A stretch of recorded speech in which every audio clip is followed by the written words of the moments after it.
جس کے بچے ہوں بچیاں ہوں ان کی اچھی تربیت کرے تو فرمایا اس کے اوپر جنتوں کے وعدے ہیں، اس کے اوپر مغفرتوں کے وعدے ہیں۔ تو عورتوں کو چاہیے کہ اپنے گھر کی تربیت کریں،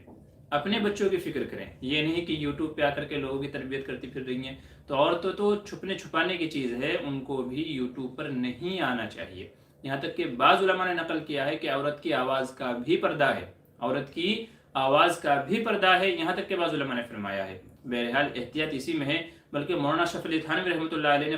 اپنے مواعظ میں لکھا ہے کہ عورتوں کو مجمع میں بات کرنے سے رکنا چاہیے، ان کو اوائڈ کرنا چاہیے کہیں مجمع میں گفتگو کرنے سے۔ عورتوں کی مجلس ہے، لیکن عورتوں کی مجلس میں بھی اونچی آواز سے بات نہیں ہونی چاہیے، بلکہ ہلکی آواز سے ہونی چاہیے، اس لیے کہ بہت سارے مرد وہ ہیں کہ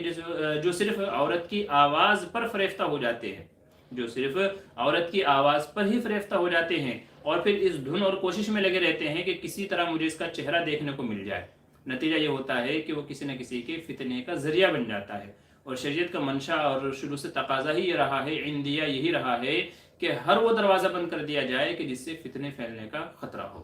تو خلاصہ کلام، بات لمبی ہو جائے گی، خلاصہ کلام یہ ہے کہ عورتوں کے لیے یوٹیوب پہ آنا مناسب نہیں ہے، صحیح نہیں ہے، درست نہیں ہے، یہ ان کی حیا کے بھی خلاف ہے، پردے کے بھی خلاف ہے، اور بہت ساری دفعہ یہ فتنے کا ذریعہ بن جاتا ہے کیونکہ لوگ جو ہے وہ عورتوں کی ویڈیوز زیادہ دیکھتے ہیں، کیونکہ اللہ نے اٹریکشن رکھی ہے نا، مرد کو عورت سے اٹریکشن رکھی ہے ایک دوسرے کی طرف میں۔ تو جب مرد حضرات یوں دیکھتے ہیں کہ یار یہ تو کوئی عورت ہے جو بتا رہی ہے، بیان کر رہی ہے، تو کمنٹ کرے گا، کمنٹ میں نمبر مانگے گا، پھر نمبر کے ذریعے سے کیا کرے گا، ویڈیو کو لائک کرے گا زیادہ سے زیادہ، اور جو ہے نا پتہ نہیں کیسے کیسے شرارتیں کرتے ہیں مرد حضرات۔ ہم تو مرد ہیں نا، ہم مرد حضرات ہیں، تو ہم کو پتہ ہے کہ لوگ کیسے کیسے شرارتیں کرتے ہیں۔ تو پھر آہستہ بڑھتے بڑھتے بڑھتے بڑھتے نوبت یہاں تک آتی ہے کہ وہ بات کرنے کی کوشش کرے گا، اس کی رہائش جگہ پتہ کرنے کی کوشش کرے گا، اس سے ملنے کی ملاقات کرنے کی کوشش کرے گا، اور پھر نتیجہ یہی ہوگا کہ جس سے شریعت نے روکا تھا آدمی اسی طرف چلا جاتا ہے، اسی دلدل میں دھس جاتا ہے۔ تو ان تمام باتوں کی ان کو مد نظر رکھتے ہوئے اور ان وجوہات سے عورتوں کو کوشش یہ کرنی چاہیے کہ یوٹیوب پہ نہ آئیں، سوشل میڈیا کا وہ کوئی بھی پلیٹ فارم ہو اس پر نہ آئیں تو ہی زیادہ اچھا ہے، ان کے حق میں تو ہی زیادہ بہتر ہے، اور یہی سیف سائڈ ہے اور ان کی عزت و ناموس کا محافظ ہے۔ امید ہے میری بات سمجھ میں آ گئی ہوگی، ہو سکتا ہے کہ آپ کو اختلاف ہو، لیکن 3 باتیں یہاں رکھی تھی میں نے، تینوں باتوں کی وضاحت کر دی ہے۔ نمبر 1 کہ جب مالدار ہے تو ضرورت کیا ہے، دوسری بات فیمس ہونا چاہتی ہے تو یہ شریعت کے خلاف ہے، عورت کو تو چھپانے کی چیز کہا گیا ہے۔ تیسرا اگر آپ کہیں کہ جی ہم تو دینی تعلیم و تعلم کرنا چاہتے ہیں، دینی تعلیم سکھانا چاہتے ہیں، تو اس کے لیے میں نے عرض کر دیا کہ یہ فریضہ مرد حضرات کا ہے کہ وہ اپنے گھر کی بھی عورتوں کی فکر کرے اور دوسروں کی عورتوں کی نہیں، دوسرے مردوں کی فکر کرے کہ دوسرے مردوں تک دین پہنچائے، اور وہ مرد اپنی عورتوں تک پہنچائے، اور ان کی عورتیں دیندار اگر ہیں تو اپنے گھر کا خیال رکھے، اپنے گھر کی نگہبانی کرے اور اپنے بچوں کی تربیت کرے۔ تو یہ عورتوں کی ذمہ داری ہے کہ اپنے گھر کی فکر کرے، نہ کہ یوٹیوب یا دوسرے سوشل میڈیا پلیٹ فارم ہیں ان پہ آ کر کے اپنی نمائش کریں یا فتنے کا ذریعہ بنے۔ ٹھیک ہے، دیکھیں وہ کہاوت ہے، اگر کوئی یوں کہے کہ جی ہم تو ہماری تو نیت غلط نہیں ہے، یا مرد حضرات غلط ہے کہ وہ پھسلتے کیوں ہیں، مرد حضرات غلط ہیں کہ وہ پھسلتے کیوں ہیں، اگر کوئی یوں کہے تو جواب اس کا یہی ہے کہ جیسے کہاوت ہے نا ہمارے کہ نہ بلی دکھے گی نہ کتا بھونکے گا، کہاوت ہے نا کہ نہ بلی دکھے گی نہ کتا بھونکے گا۔ تو جب وہ اس طرح کے جو سوشل پلیٹ فارم ہے جب ان پر آئے گی ہی نہیں تو ظاہر سے بات ہے کہ پھر مردوں کا اس طرف پھسلنا بھی ممکن ہی نہیں ہے، تو اس لیے وہ دروازہ ہی بند کر دینا چاہیے نا کہ جس سے فتنے کا ذریعہ ہو سکتا ہے۔ اور کہاوت ہے کہ بھئی اگر سخت گرمی کا موسم ہو اور کوئی بندہ پانی پی رہا ہو، نیمبو پانی پی رہا ہو، تو ظاہر ہے کہ اس کو دیکھنے والا جو بھی ہوگا اس کے منہ میں پانی آنا ہی آنا ہے۔ کیوں آنا ہے؟ چونکہ وہ دیکھ رہا ہے، تو دیکھنے کا بھی اثر ہوتا ہے۔ ظاہر ہے کہ جب آپ دکھائیں گے بھلے ہی پردے کے اندر کیوں نہ ہو، مگر پھر بھی یہ ہے شیطان فتنہ ڈالتا ہی ہے اور غلط راستے پر لے جانے کی کوشش کرتا ہے۔ تو اس لیے کوشش یہی کرنی چاہیے کہ جو بھی سوشل پلیٹ فارم ہیں یا اس طرح کے پلیٹ فارم ہیں کہ جہاں سے فتنے کا ذریعہ ہو سکتا ہے تو ان کو استعمال نہیں کرنا چاہیے، اسی میں حفاظت ہے۔ آگے چلیے، فین آف مفتی معمر بدر، السلام علیکم۔ جی وعلیکم السلام ورحمۃ اللہ۔ آگے چلیے، ابو سعید انصاری کے اگر السلام علیکم مفتی صاحب کیسے ہیں آپ، سب ٹھیک ہیں؟ آپ کے گھر میں سب لوگ کیسے ہیں؟ سب ٹھیک ہے مفتی صاحب؟ جی الحمدللہ سب کے سب خیریت سے ہیں، میں بھی ٹھیک ہوں، گھر والے بھی ٹھیک ہیں ماشاءاللہ، سب عافیت سے ہیں۔ کیا کہہ رہے ہیں مفتی صاحب؟ 26 جنوری آ رہی ہے، اسلام کے مطابق بتائیں 26 جنوری کے بارے میں۔